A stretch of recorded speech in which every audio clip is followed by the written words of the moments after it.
If always on a display does not work on your Samsung Galaxy Z Flip 8, the first thing that you can do is you can go to settings, scroll down over here a little bit and go to the lock screen and AOD.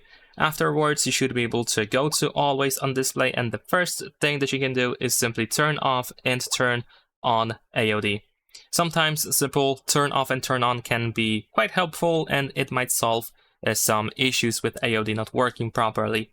Besides that, what you might want to do is you might want to go to when to show, and by default, AOD shows up if you tap on the display when the phone is locked.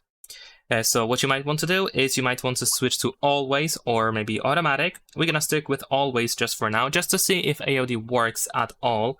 So if I lock the phone, then after a second or two, I should be able to see AOD, and as you can see, it works now.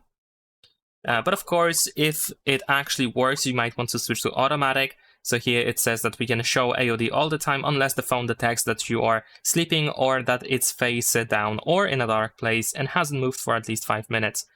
And tap to show also works, but of course if you just lock your phone then AOD won't show up. You have to actually tap on the display once in order to activate always on a display. So this is a little bit of a difference that might be surprising for some people if they switched to a Samsung smartphone.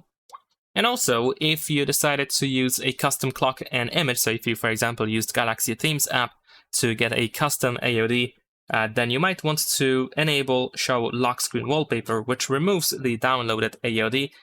Maybe there is something wrong with the custom image and clock, and it might interfere with AOD or make it not work properly, so of course you can turn it off, and you might want to stick with the lock screen wallpaper. And that's pretty much it. Leave a like and subscribe.